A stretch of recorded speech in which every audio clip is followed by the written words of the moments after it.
ఆనాటికి మీరు చేసిన అప్పు 22,000 కోట్లు, మీరు ఇచ్చిన కరెంటు 3 నుంచి 4 గంటలు. ఇవాళ ఎందుకు అప్పు అప్పు మాట్లాడుతున్నారు?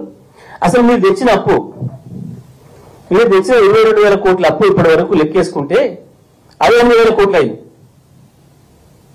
5 ఏళ్ళకి డబ్బులు ఇస్తే కూడా 22,000 44,000 అయింది. 44 ఇప్పుడు 88 అవుతుంది. ఎవరిని అడిగినా ఏ సాధారణమైన బ్యాంకర్ని అడిగినా చెప్తాడు, సాధారణమైన రైతుని అడిగినా చెప్తాడు. అప్పు వచ్చిన వాళ్ళు ఎవరు అడిగినా చెప్తారు.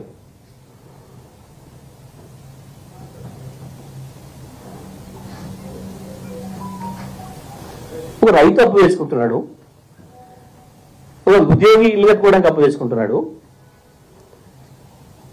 మామూలుగా రోజువారీ చిన్న చిన్న వ్యాపారాలు చేసుకునే వాళ్ళు కూడా పొద్దున అప్పు తెచ్చుకొని సాయంత్రం తెచ్చుకుంటున్నారు.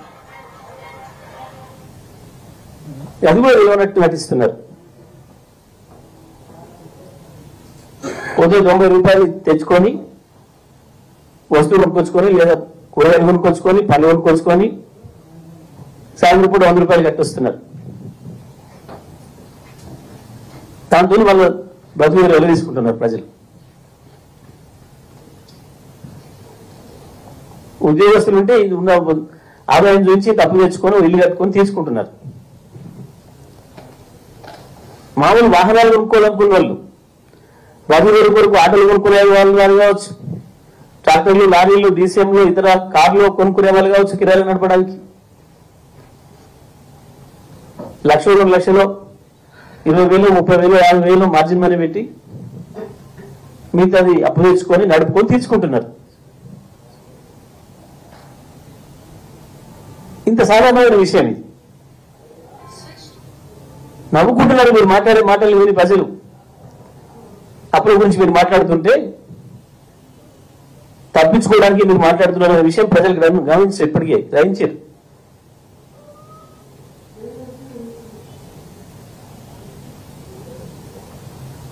సాధారణమైన విషయం.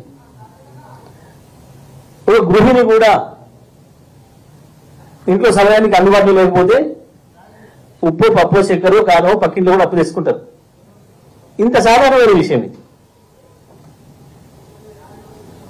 కానీ ప్రపంచంలో ఎక్కడైనా జరగలేదు. ఒక తెలంగాణ ప్రభుత్వమే చేసింది, కేసీఆర్ ప్రభుత్వమే చేసింది అని చెప్పి 20 రోజులుగా అదే పనిగా పాడవాడుకుంటూ తప్పించుకోవాలనుకుంటున్నారు. మీకు చేత కాకపోతే అప్పించిన సంస్థలకి అప్పచెప్పండి, నడుపుకోవడానికి వాళ్ళు కూడా రెడీ ఉంటారు బ్రహ్మాండంగా, సంతోషంగా. ఎందుకంటే ఆయన తీసుకొని నిర్మించిన ధర ఇవాళ వాటి స్థిరాస్తి ధర చాలా పెరిగిపోయింది. ప్రభుత్వ సంస్థలే, ఆర్ఈసీలు, పిఎఫ్సీలు బ్రహ్మాండంగా, వాళ్ళకి సంతోషం.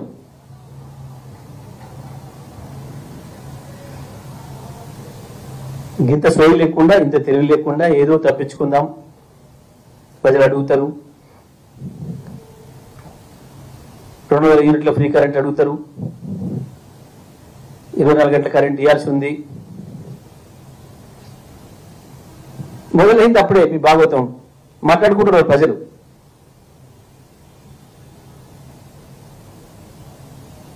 కాంగ్రెస్ వచ్చింది, కరెంటు కథ మొదలైంది అని అప్పుడే మాట్లాడుకుంటున్నారు. ఇంకెన్ని రోజులు అబద్ధాలు చెప్పాలని చూస్తారు. అబద్ధాలు చెప్పి బతుకుదేరు ఎలదిద్దాం అనుకుంటున్నారు. చెప్పాం కదా, చర్చ చేసినాం కదా, మీరు ఇచ్చిన శ్వేతపత్రం పైనే.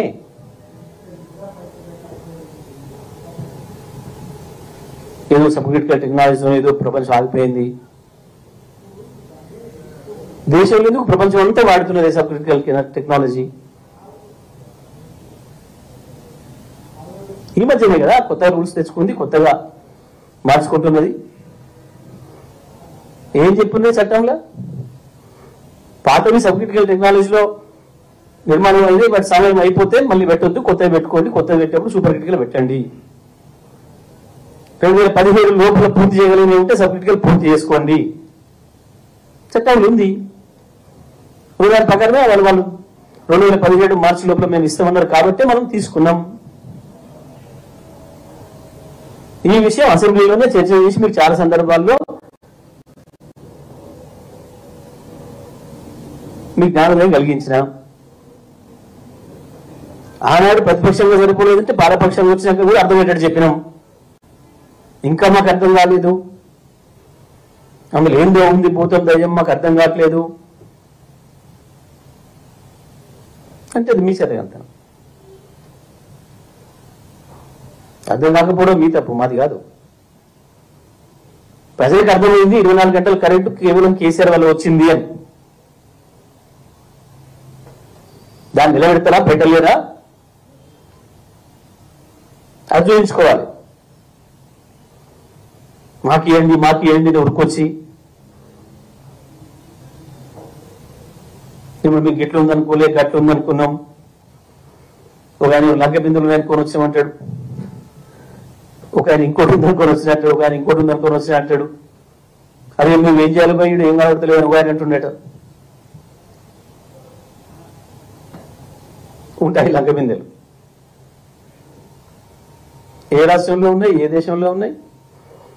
ఎన్నికలకు మీరు వెళ్ళిన రాజస్థాన్లో ఎన్ని లంక బిందెలు ఇచ్చిపోయారు ఇప్పుడు వచ్చిన ప్రభుత్వానికి? ఈ ఛత్తీస్గఢ్లో ఎన్ని లంక బిందెలు ఇచ్చారు?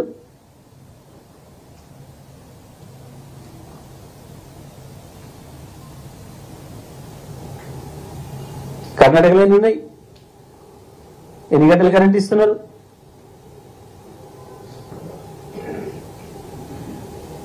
భారతదేశంలో 24 గంటలు విద్యుత్తును అన్ని రంగాలకు ఇస్తున్న ఏకైక రాష్ట్రం తెలంగాణ.